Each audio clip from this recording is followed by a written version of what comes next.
All right, welcome back to the channel. So in this video, we're going to talk about something Regis Prograis, the Rougarou, had to say about Ryan Garcia, man. And in short, you ain't Oscar De La Hoya, Ryan. Let's talk about that in this video.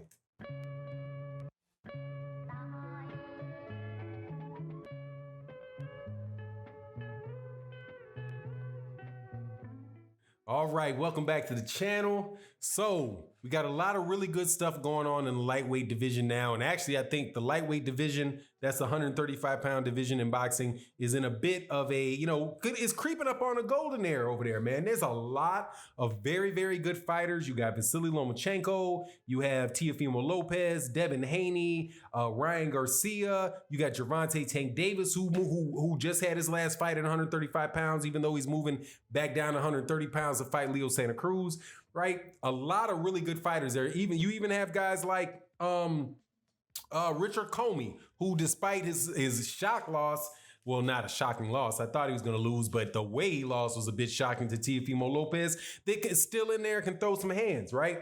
So it's a really good time in the lightweight division. One of my favorite times since, man, when Joe Casamayor and those guys were fighting. Joe Casamayor and Jose Luis Castillo, who was also in there? Diego Corrales was fighting at lightweight at that time, man. Really were some really, really good fights at lightweight. And right now, man, we're in a situation where if everything was right in boxing, which is not, right? Both virus related, promoting related, just all of it just kind of messed up as far as making really good fights. But as far as the level of talent that's there, and it's very, very, very solid, man. Very, very good.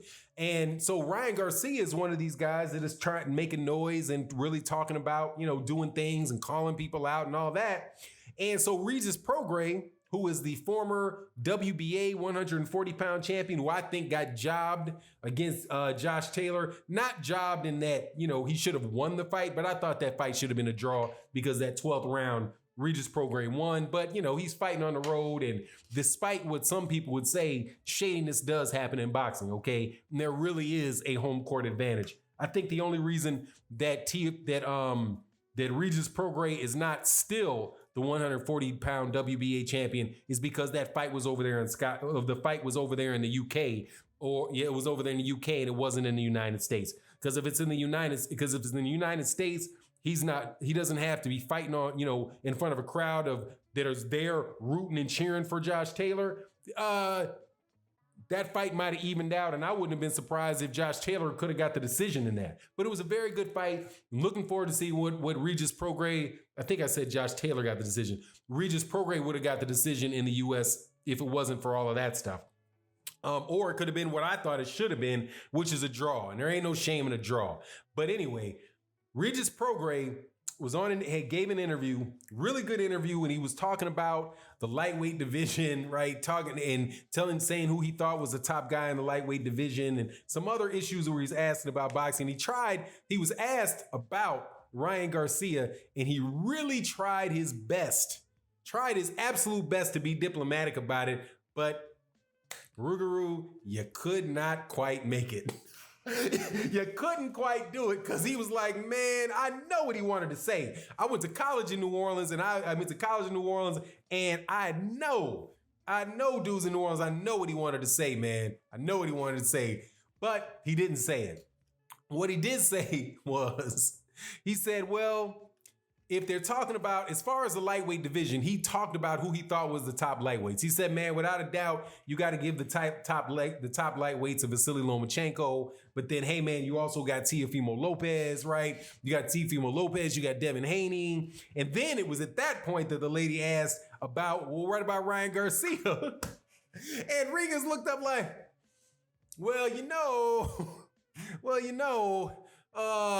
I ain't gonna say it because I don't want everybody hating on me or whatever, because, if I say something bad about him, then I'm gonna get a bunch of heat on me, so I don't really want to say it. But dude, all that saying that you didn't want to say it, dog, you really wanted to say it. I think you wanted to say the boy was trash, but you didn't say he was trash because you wanted to be polite. So he said, well, I'll put it this way.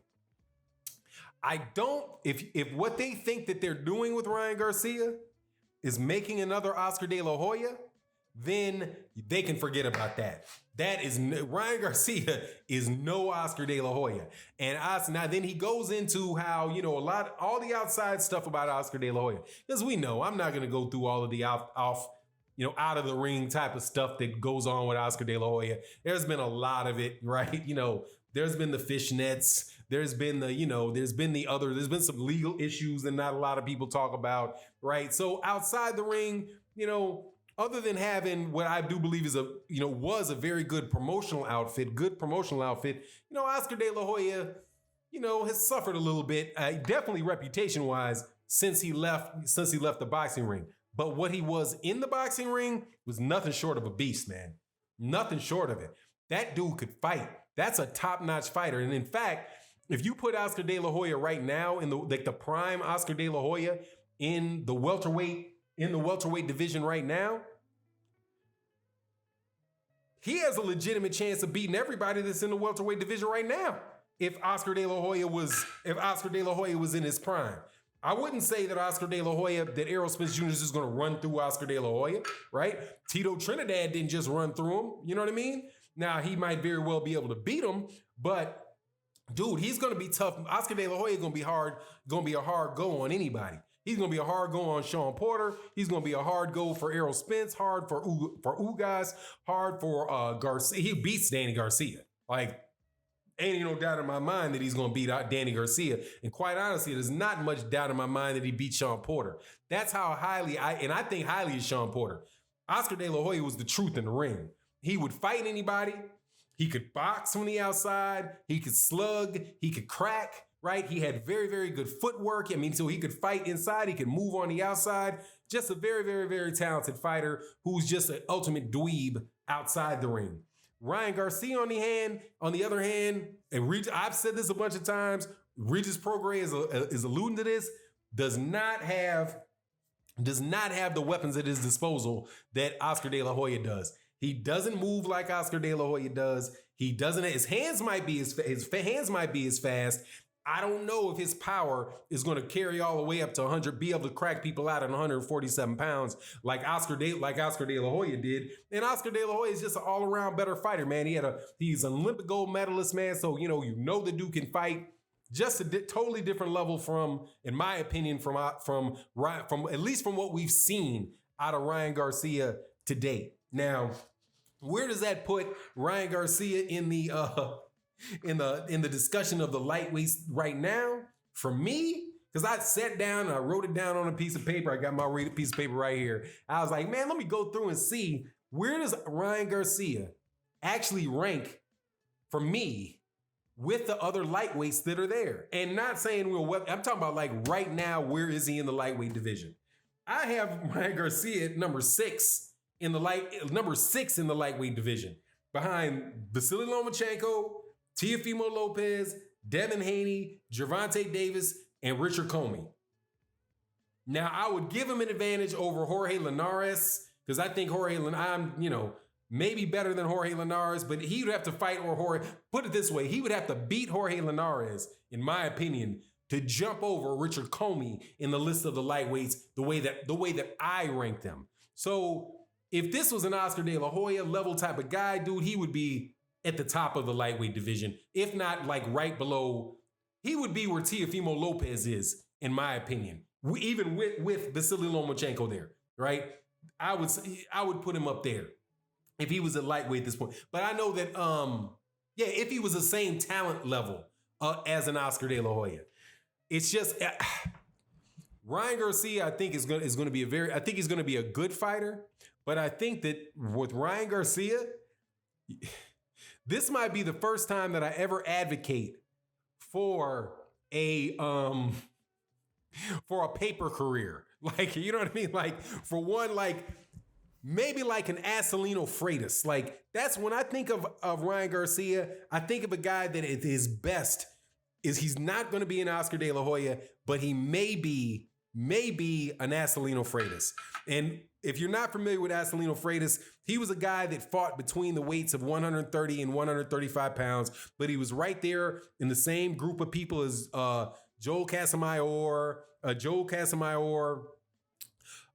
Diego Corrales, God, man, Jose Luis Castillo was there. And there was a couple other was a little bit, he might have been a little bit later than Roberto, who used to be called Roberto Garcia, but is now Robert Garcia, Mikey Garcia's brother. You know, I think he might have been a little younger than Acelino Freitas, but Acelino Freitas, I do believe, was fighting on Showtime, and he was somebody that people thought had movie star good looks, and as a result, a bunch of people, they put money behind him, had him fighting, but at the end of the day, dude, I think he's a Brazilian dude too. He was a good fighter, but he was never the type of fighter like a Floyd Mayweather Jr. who was around that weight at that time too, right? So you had all these fighters that were good fighters. Some I think were borderline great fighters, right? For me, like a borderline great fighter could have been like a Jose Luis Castillo, right? Borderline, right? Very, very good, but maybe not great. But then the great fighter you had in that thing was Floyd Mayweather Jr. I think Oscar De La Hoya is a great fighter. Vasily Lomachenko, I think, is a great fighter. Teofimo Lopez has the potential to be a great fighter. Hasn't happened yet because he's early in his career. And so think with Devin Haney. But I just don't see that I don't see that out of Ryan Garcia. And I agree with Regis Prograis on the matter. You let me know what you think in the matter, though, on the matter in this video. It would be greatly appreciated. Let's chop it up in the comment section. And with that, I'm out. Peace. Peace.